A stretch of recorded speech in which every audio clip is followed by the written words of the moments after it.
সরকারি আর্থিক ব্যবস্থাপনার সাথে জড়িত সাধারণত এখানে আপনার ভিডিও কেউ আছেন?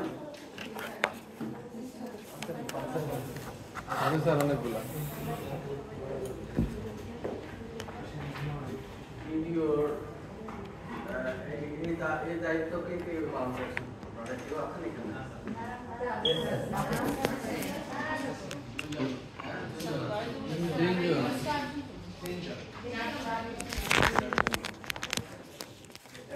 আপনারা শেয়ার করতে পারবেন।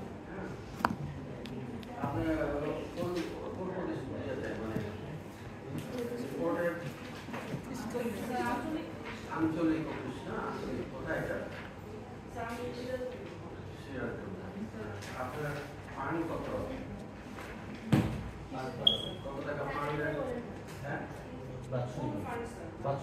আপনি যে জিনিওর মানে আপনার অধীনে কত টাকা ফান্ড দেওয়া কত টাকা ফান্ড দেওয়া আঞ্চলিক টোটাল আপনার স্বাক্ষরের খরচ হয় আর কি। স্যার এটা বেরি করে যেমন ক্যাপিটাল দিতে করে আর এখানে স্যার কি আছে বেতন ভাতা দিয়ে আলাদা কারণ আবার না বলছি টোটাল বাজেটটা কত টাকার বাজেট আপনি ডিল করেন?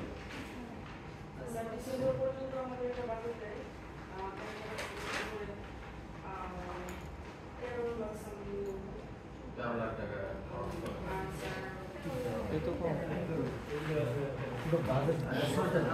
আর স্যার $4.5 থেকে 5 কোটি টাকা। ডিসেম্বরের পরে আবার জুন পর্যন্ত আরেকটা ডিটেইলস বাজেট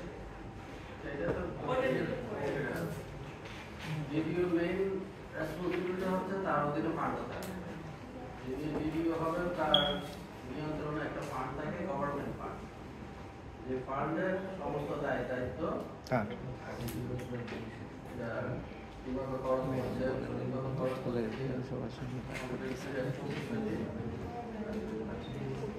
আমরা ভিডিওর এই রুল প্রত্যেকটা আরপিটি আরটিসি সম্পর্কে আলোচনা করব।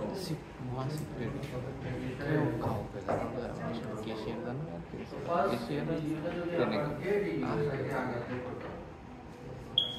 এগুলো ব্যাড প্র্যাকটিস না ভাই। অবভিয়াসলি ভাই আপনি চেষ্টা করলে অফিসের ইমেল দিতে পারবেন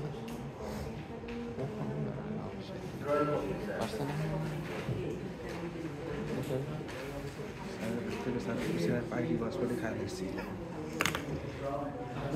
শেষের দিকে তো ভদ্র মানুষ তো আর একটু বেশি যায়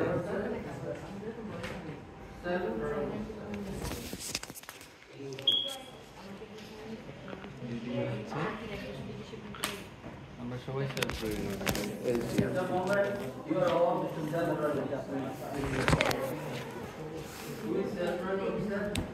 সবাই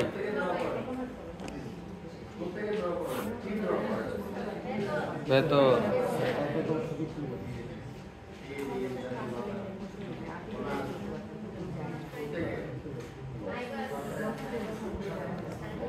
আইব আছে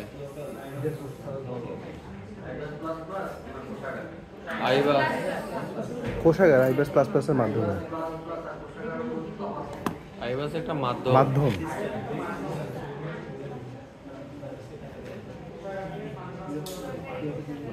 পরীক্ষার অনেক ভালো আরও অনেক কাছে পাসপোর্ট আছে আমি যেটা দেখলাম কোষাগার মেইনটেইন করার যে অ্যাকাউন্টিং সিস্টেম সেটা হচ্ছে আইবাস প্লাস প্লাস আগে এটা ম্যানুয়ালি হতো সেটা এখন অটোমেটেড এটা নাম দিয়েছে আইবাস প্লাস প্লাস আইবাস প্লাস প্লাস টাকা দেয় না টাকা দেয় কোষাগার কোষাগার কোথেকে হয় জনগণের টাকা অথবা সরকার থেকে কোনো জায়গা থেকে লোন দেয় দুটো উৎস একটা হচ্ছে রাজস্ব মিনস পাবলিক সিটিজেনের ট্যাক্স অথবা সরকার ইন্টারনাল হোক এক্সটার্নাল হোক এর থেকে কোনো লোন বা ক্রেডিট এই দুটি ফান্ডের মাধ্যমে ট্রেজারি এই ট্রেজারি থেকে you are empowered all our class 1 officer empowered to draw his or her salary bonus আপনার পাওনা আপনি নিজেই উঠে করতে পারেন তো এই ক্ষেত্রে আপনি বেতন যে নিচ্ছেন সেটাকে বেশি নেওয়ার স্কোপ আছে কেন না নিতে তো আপনারা তো ইউআর এন্ড পাওয়ার বেশি নিলে তো বাজেটে যে কোড দেওয়া আছে ওই যে কোড দেওয়া আছে ওর বেশি বেশি নেওয়া যাবে না সমাধান দেওয়া আছে আর্থিক দুর্নীতি, আর্থিক অনিয়ম। তাহলে আপনি যে বেতন নিচ্ছেন তার বেসিসটা কি? ফিক্সেশন অর্থাৎ রুল অনুযায়ী আপনি যতটুকু পাবো নেওয়ার কথা ততটুকুই আপনি নিতে পারবো। আপনাকে ইনক্রিমেন্ট পেয়েছে জয়েনিং ইনক্রিমেন্ট পাইলেন বুঝছেন তাইলে তো আপনার ইচ্ছা হলেও বেশি নিতে পারবেন না, যদি বেশি নেন সেটা হবে ভায়োলেশন এটা অফ ঘটনা কম হবে, হাসতে হাসতে শেষ হয়ে যাবে না। এবং ফাইন্যান্সিয়াল ম্যানেজমেন্ট, সরকারি sector of financial management is based on কি রুলস।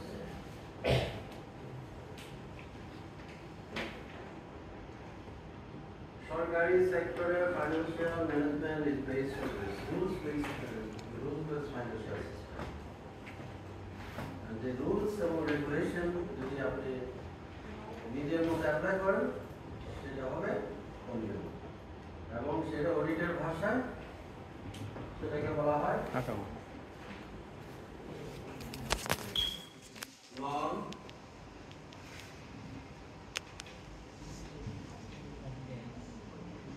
নন কমপ্লায়েন্স।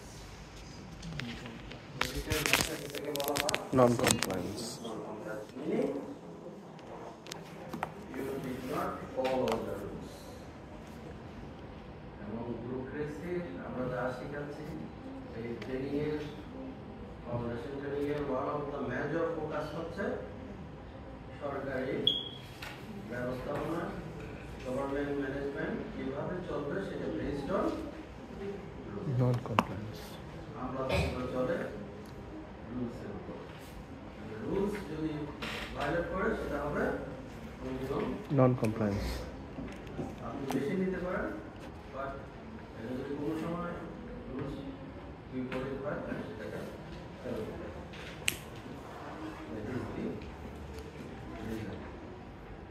তাহলে ফাইন্যান্সিয়াল ম্যানেজমেন্টে গভর্নমেন্ট সেক্টরের বেসড অন রুলস। যে আপনারা যা যা করতেছেন DPR, financial delegation of power, DAD rules, তারপরে DFR general financial rules, audit renewal, DPR act, এগুলো মেনেই কিন্তু ফাইন্যান্সিয়াল ডিসিশন। সে রুলসের ভুল হোক আর ইয়ে হোক সেটা doesn't matter, but whether you have followed the rules, that is the main focus of financial. রাষ্ট্রীয় গুরুত্বপূর্ণ এটা সবসময় মনে রাখতে হবে। তাহলে আমাদের সব রুলস মুখস্থ রাখা, যদি রাখতে পারেন খুব ভালো, গুড ফাইন্যান্সিয়াল ম্যানেজার। আর রাখতে না পারলে আপনি মনে রাখতে হবে কোথায় কনফিউশন হলে কোথায় জিনিসটা, যেমন আপনি টেন্ডার যাবেন কিনা, বা আরএফকিউ করবেন কিনা, বা আরএফকিউ করলে কি কি মেথড এখানে ফলো করতে হবে, ওপেন টেন্ডার করলে কি কি মেথড আপনার ইউজ করতে হবে, হ্যাঁ এগুলো বেসড অন রুলস। এখানে যে পিপিআর যে রুলস আছে সেটা এখন বর্তমানে ফাইন্যান্সিয়াল ম্যানেজমেন্টে বেশি গুরুত্ব আছে। তারপরে যে রুলসগুলো আছে যেমন আপনার বেতনের সাথে স্টাম্প দিতে হবে, ইটস অলসো রুলস। কত টাকা সরকারি ক্ষেত্রে, পরিষদের ক্ষেত্রে কত টাকা গেলে কত কত, এটা স্টাম্প অ্যাক্ট একটা আছে। তাহলে ফার্স্ট ফাইন্যান্সিয়াল ম্যানেজমেন্টে গভর্নমেন্ট সেক্টরের মেইন মেসেজ হচ্ছে কি করতে হবে, রুলস মানতে হবে। rules follow. If you follow the rules properly, you are safe. আর যদি রুলস এর মধ্যে ভায়োলেট করেন তাহলে সেটা হচ্ছে নিয়ম, সেটা দুর্নীতি, সেটার জন্য ইউ উইল বি লাইভ। ঠিক আছে? তাহলে আমরা প্রথম দেখলাম ফার্স্ট ডে হচ্ছে you are at the moment, self drawing officer কোথেকে করতেছেন সেকেন্ড জি হচ্ছে ডিসবার্সমেন্ট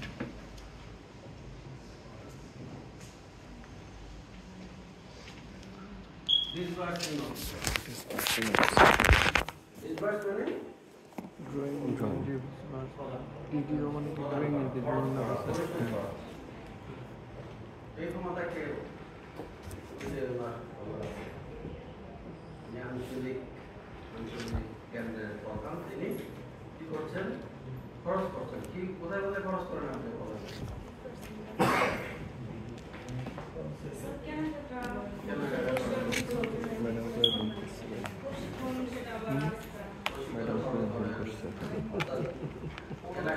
যদি কোনো সাপ্লায়ার কোনো কাগজ দেয় বা স্টেশনারি সেটাকে পেমেন্ট করে ট্রেনিং হলে ট্রেনিং এর জন্য যারা আসে খরচ করে তাহলে এই খরচটা কোথায় করেন ওই একই ফান্ড ট্রেজারি থেকে টাকাটা উঠেই আপনি বিতরণ করছেন এই যে রুল এটাই হচ্ছে ডিসবার্সিং তাহলে তিনি একদিকে নিজের জন্য টাকা উত্তোলন করছেন আবার অন্যকেও টাকা পরিশোধ করছেন এই ভূমিকায় যিনি থাকেন তাকে বলা হয় ভিডিও তাহলে ড্রয়িং ডিসবার্সিং অফিসার আমরা একদিনকে চিনলাম যে যিনি নিজের জন্য টাকা উত্তোলন করতে পারেন ট্রেজারি থেকে আবার অন্যকেও টাকা বিতরণ করতে পারেন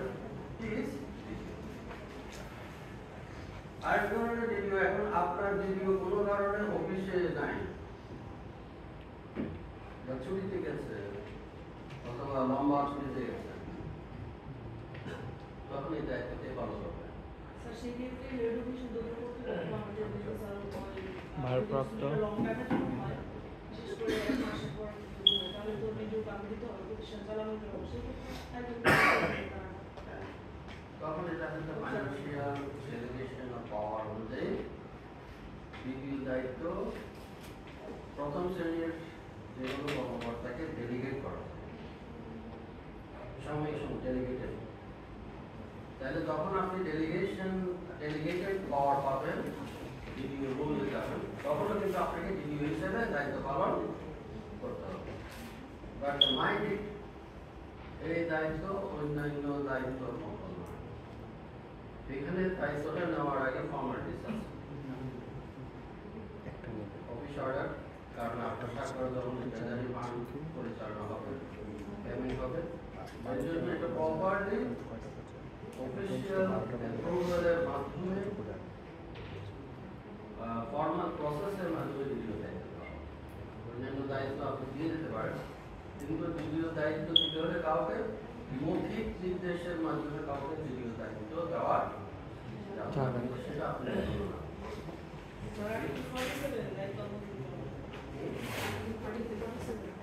হ্যাঁ এটা হচ্ছে একটা ফর্মালাইজ তাহলে এটাও আপনার সময় এখন আপনার হাতে দিয়ে দিন but you could be due যদি আমরা যে ভিডিও আসছে ট্রেনিং 2 মাসের জন্য সেক্ষেত্রে সবারই কিন্তু অফিসের আয়োজনকে এই 2 মাসের সাময়িক দায়িত্ব দেওয়া হয়েছে ওই সময় জন্য তাকে ফর্মালি অফিস অর্ডার করতে হবে এবং তার স্পেসিফিক সিগনেচার ব্যাংকে যাবে অফিসে থাকবে তার স্বাক্ষরে টাকা উঠানো হবে এই জন্য ইট শুড বি ফর্মালাইজ তাহলে সাময়িক ক্ষেত্রেও আপনি এখন একটা মোমেন্ট সাধারণত অফিস প্রধান ভিডিও দায়িত্ব পালন করে তাহলে অফিস প্রধানের অ্যাবসেন্সে যদি আপনাকে ভিডিও দায়িত্ব দেওয়া হয় এটা ফর্মালাইজড তাহলে আমরা কত ধরনের ভিডিও পেলাম দুই ধরনের একটা হচ্ছে পার্মানেন্ট যিনি পজিশন আর একটা হচ্ছে টেম্পোরারি বেসিস যে আপনি ভিডিও দায়িত্ব পেলেন আর একটা ভিডিও আছে যদি if you are appointed as PD project director project director is also PD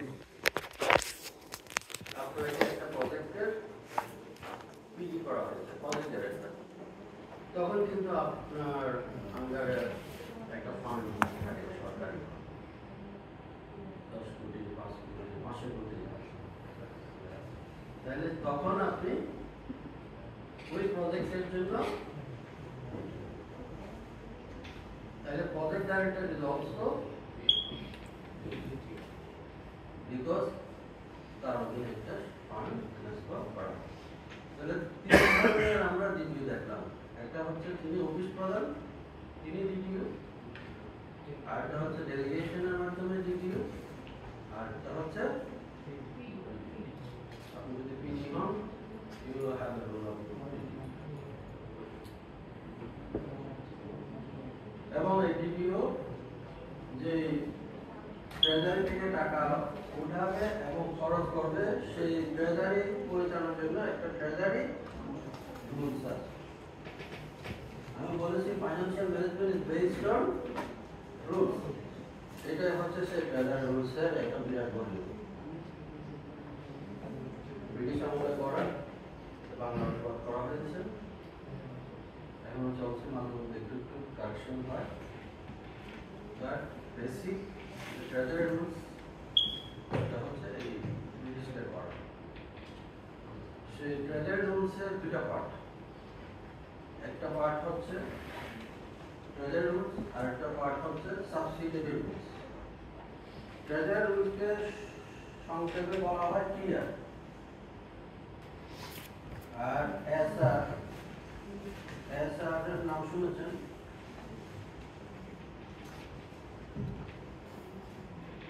subsidiary rules. Treasury রুলসের দুটা পার্ট, একটা হচ্ছে ট্রেজারি রুলস আর একটা হচ্ছে আরেকটা পার্ট সাবসিডিয়ারি রুলস। ট্রেজারি রুলসের মূল ফোকাস হচ্ছে আপনি ট্রেজারি কিভাবে সংরক্ষণ করবেন, টাকা কিভাবে রাখবেন, কখন উত্তোলন করবেন, কখন জমা দেবেন, এই বিষয়গুলি হচ্ছে ট্রেজারি রুলসের মূল ফোকাস।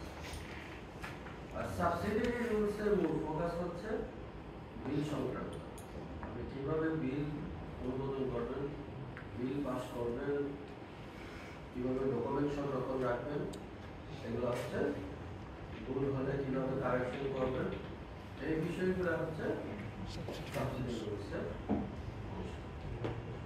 আর দুটি মিলেই হচ্ছে ট্রেজারি রুলস। তাহলে আপনাকে ট্রেজারি রুলস হিসেবে ট্রেজারি রুলস অবশ্যই ফলো করতে হবে, একই সাথে অন্যান্য rules, DPR, audit manual, general financial rules, VAT rules, যা যা আছে সরকারি সবগুলো সম্পর্কে আপনাকে আয়ত্তে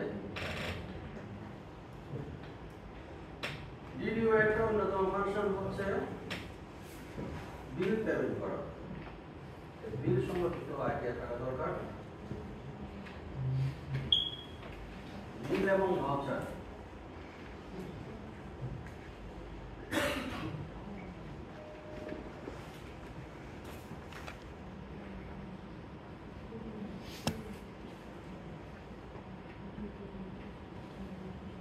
বিল এবং ভাউচার, এই দুটার মধ্যে পার্থক্য কি? বিল এবং voucher, what is the difference between bill and voucher? Bill voucher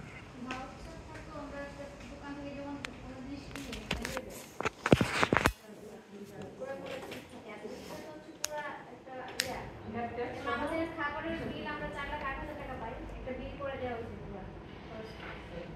ভাউচারটা মানে কেনার পরে বা মানে পোস্ট টাকা ভাউচার হচ্ছে ক্রয়ের সময় মানে ক্রয়ের কাছে ক্রয় করতে টাকা কিনে নিয়ে আসে, সেটা হচ্ছে ডকুমেন্ট আকারে যখন প্রোডাক্টে সাবমিট করে সেটা দিয়ে স্যার যখন কোনো ক্রেতার কাছ থেকে কোনো পণ্য মানে ক্রয় করা হয়, যখন ওই ক্রেতা মানে সাপ্লাই আসে একটা বিল দাখিল করে যে তার এত টাকা এত অ্যামাউন্ট পরিমাণ তার মানে তার পেমেন্ট করতে হবে, ওইটা সব মূলত বিল। আর যে ডকুমেন্টটা মূলত আমরা ক্রয় করার পর ক্রেতা আমাদের ক্রয় করার পর ধরেন আমাদেরকে যে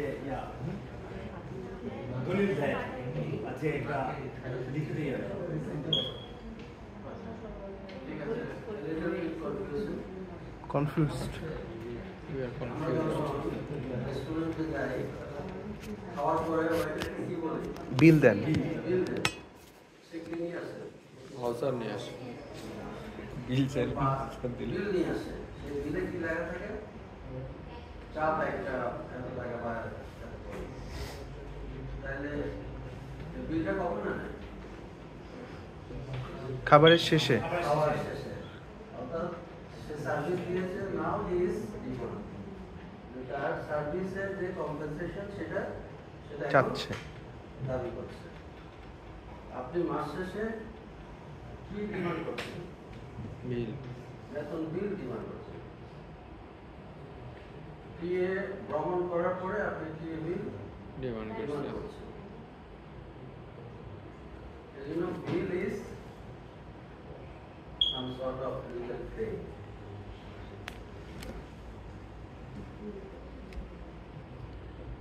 Bill is claim. Bill of the claim. The legal claim. আর বিলটা যখন পেড হয়, and bill is paid, it becomes পার্থক্য কি তাহলে? যে বিলটা পেড হয়ে গেছে সেটা হয়ে যায় ফাইন্যান্সিয়াল ম্যানেজমেন্টে বিলের কোনো দাম নেই। যে বিলটা পেমেন্ট হয়েছে সেটাই হচ্ছে রেকর্ড, সেটাই হচ্ছে এবং সেটাই সংরক্ষণ করতে হবে। ওটি না হওয়া পর্যন্ত কি সংরক্ষণ করতে হয়? ভাউচার। যে ভাউচার মিন্স যে বিলটা অলরেডি পে হয়ে গেছে। সেটাই ডকুমেন্ট এবং সেটাই ভাউচার দেখে তখন তারা দেখে যে এটা সঠিকভাবে হয়েছে। 10 টাকা জিনিস আপনি 20 টাকা কিনেছেন, যতটুকু প্রাপ্য ততটুকু এটা খরচ করেছেন। That is the evidence for audit. Voucher is the evidence. সুতরাং বিল ভাউচার কোনো কোনো ক্ষেত্রে ভাউচার অনেকদিন রাখতে হবে, বিভিন্ন অডিটার হওয়ার পরও অনেক ক্ষেত্রে রাখতে হবে। এবং বিল অনুমোদন করা ডিডিও রেকর্ড করতে হবে। আপনি যখন ডিডিও হবেন সব ডিডিও বিল আসবে, গ্যাস বিল আসবে, স্যালারি বিল আসবে, পিএসডিএ বিল আসবে, স্টেশনারিজের বিল আসবে, গাড়ির যন্ত্রাংশ কেনার বিল আসবে, পার্টিসিপেন্টদের ট্রেনিংয়ের ভাতার বিল আসবে। তাহলে আপনি কি করবেন? এই বিলগুলো পরীক্ষা নিরীক্ষা সঠিকভাবে করে সেই বিলগুলোকে অনুমোদন করবেন। অনুমোদন করার পরে সেটা অ্যাকাউন্টসে যাবে, অ্যাকাউন্টস থেকে সেটা যখন পেমেন্ট হয়ে যাবে তখন ইট বিকামস ভাউচার। সেই ডকুমেন্টটাই সরকারের একটা ফরম্যাট আছে, কিভাবে করতে হয় সেটা আমরা পরবর্তীতে এক্সারসাইজ। এই পর্যন্ত কোনো প্রশ্ন আছে কিনা? এবার আমরা একটু দ্রুত যাব। এবার আমরা ডিডিওকে সেটা চিনলাম, হোয়াট ইজ বিল এবং হোয়াট ইজ ভাউচার সেটা সম্পর্কে আমাদের ক্লিয়ার আছে।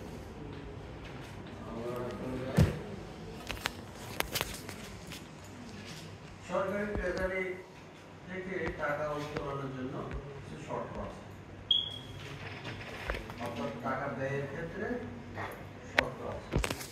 প্রথম শর্ত হচ্ছে যে মঞ্জুরিকৃত বাজেট বরাদ্দ। আমি ট্রেজারি থেকে 1 টাকা খরচ করতে পারবো না ততক্ষণ না বাজেট আমাকে অ্যাপ্রুভাল দেওয়া। বাজেট এমনি সরকারি সিস্টেমে বাজেট অ্যাপ্রুভাল প্রসেসটা সম্পর্কে জানা আছে? না স্যার। আপনার রিপোর্টের বাজেট কত? 200 কোটি টাকা। জানা আছে কারণ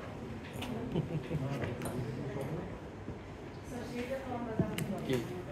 সেটা জানতে পারবো না, কেন জানতে পারবো না? 200 কোটি টাকা। রিপোর্টের বাজেট জানা কি আকলিম ভাই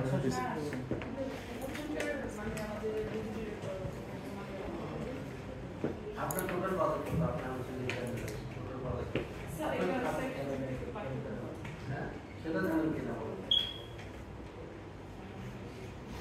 কে জানেন আপনারা যে এখানে আবেদন আছেন স্যার এই যে স্যার একটা সম্পূরক প্রশ্ন করতে চাই স্যার, যদি অনুমতি দেন স্যার।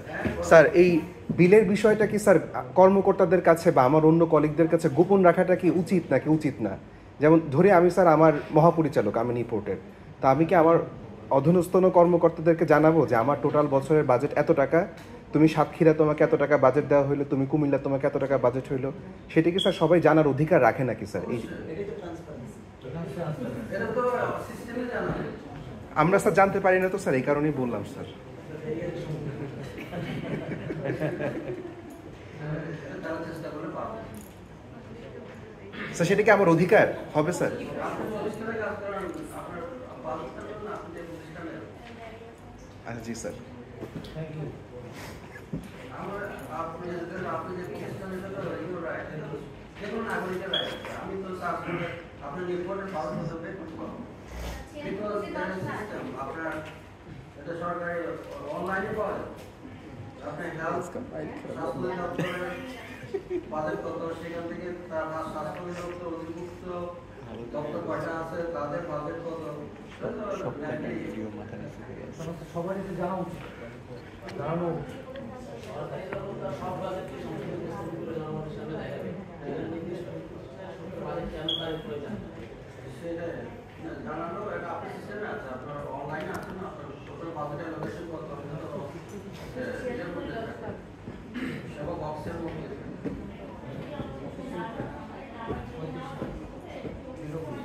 না আপনি যদি আপনি যদি ফান্ড ম্যানেজমেন্ট করেন তাহলে কত ফান্ড আছে অবশ্যই আপনি জানতে হবে আপনি যদি এগুলি দাবি করছেন হয়তো আপনি জানেন না না ঠিক আছে, একদম জায়গা মতো তবে এটা এখন হচ্ছে আপনাদের অনলাইন সিস্টেম সারা বাংলাদেশে ব্রেকডাউন জানা হয়ে গেল হয়তো আপনার আপনি তো জানতে পারেন আপনি যদি মিল লেখেন মিল তো ছবি আছে এটা প্রতিটা দপ্তরের জন্য ওয়েবসাইটে দেওয়া থাকে মিল কি দুইটা খুলে উপজেলা যতগুলো হেলথ কমপ্লেক্স আছে হেলথ কমপ্লেক্স আপনি তাহলে নকল মিল দিয়েছেন আপনার ওয়েবসাইটে গেলেই পাবেন একাধিক মেনটেন করা হবে অফিসিয়ালি যেটা ওয়েবসাইটে দেওয়া আছে সেটা ব্যবহার করেন কিনা এটা দেখে অ্যাপ্রুভাল অফ দি সেটা কি আপনি জানেন গভর্নমেন্ট সিস্টেমে পার্লামেন্ট কাজে অ্যাপ্রুভ না করলে না পর্যন্ত সরকার কোষাগার থেকে টাকা উত্তোলন করে আপনার রিপোর্ট তো স্বাস্থ্য অধিদপ্তর স্বাস্থ্য বিভাগ স্বাস্থ্য শিক্ষা স্বাস্থ্য মন্ত্রণালয়ের একটা এখানে ধরুন স্বাস্থ্য মন্ত্রণালয়কে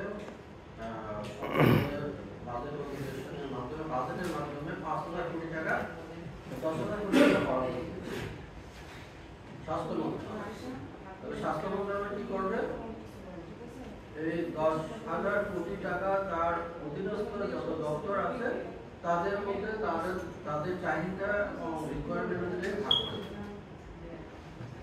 সাপোজ হয়তো রিপোর্ট একটা সংস্থা তাকে হয়তো 1,000 কোটি টাকা বরাদ্দ এই 1,000 কোটি টাকা বরাদ্দ দিলেই হবে না এটাকে ফর্মালাইজ করতে হবে ফর্মালাইজ মিনস জিও জারি করা অর্থাৎ মঞ্জুরি পত্র জারি করা কি সেটা মঞ্জুরি পত্র কি জিও ওই যে 1,000 টাকার যে বরাদ্দ দেওয়া হলো সেই বরাদ্দটা কোন কোন খাতে আপনি ব্যয় করবেন ব্যয়ের খাত সহ একটা অফিস অর্ডার জারি যেটাকে বলা হয় বাজেট ব্রেকডাউন মঞ্জুরি পত্র বা জিও জি আচ্ছা মঞ্জুরি পত্র। এই মঞ্জুরি পত্রটা জারি হওয়ার পর এটা আপনার অফিসে যায় সিএনএজি অ্যাকাউন্টস অফিসে যায় এবং ওইটা সিস্টেমটা হচ্ছে ওই আইবাস আগে যে ম্যানুয়াল হতো ওই সিস্টেমটা এখন ওই বিভাজনটা কোড বেসিস বিভিন্ন ইকোনমিক কোড আছে তাই সেই জ্বালানির জন্য একটা কোড বেতনের জন্য কোড ওই কোড বেসিস সিস্টেমাইজ হয়েছে ওখান থেকে এমনভাবে আপনি টাকা খরচ করবেন ওটাতে কমে থাকবে। এক পর্যায়ে যদি খরচ হয়ে শেষ হয়ে গেলে তখন আপনি যখন এর অতিরিক্ত বিল সাবমিট করবেন সেটা বিল আর পরিশোধ হবে। সিস্টেম বলবে যে দেয়ার ইজ নো অ্যামাউন্ট। ওই অফিস অর্ডারটা জারি না হওয়া পর্যন্ত কোনো দপ্তর 1 টাকা খরচ করতে পারে বা এটা তো পায় যে আমাদের পরিবেশ সমবায় বিভাগ যে বরাদ্দ বাড়তে দেয় সেই বরাদ্দ বিভাজন করে আবার কোম্পানি থেকে একটা অফিস অর্ডার জারি করা হয়, একটা এমবুশ সিল করে। এটা প্রজেক্টের ক্ষেত্রে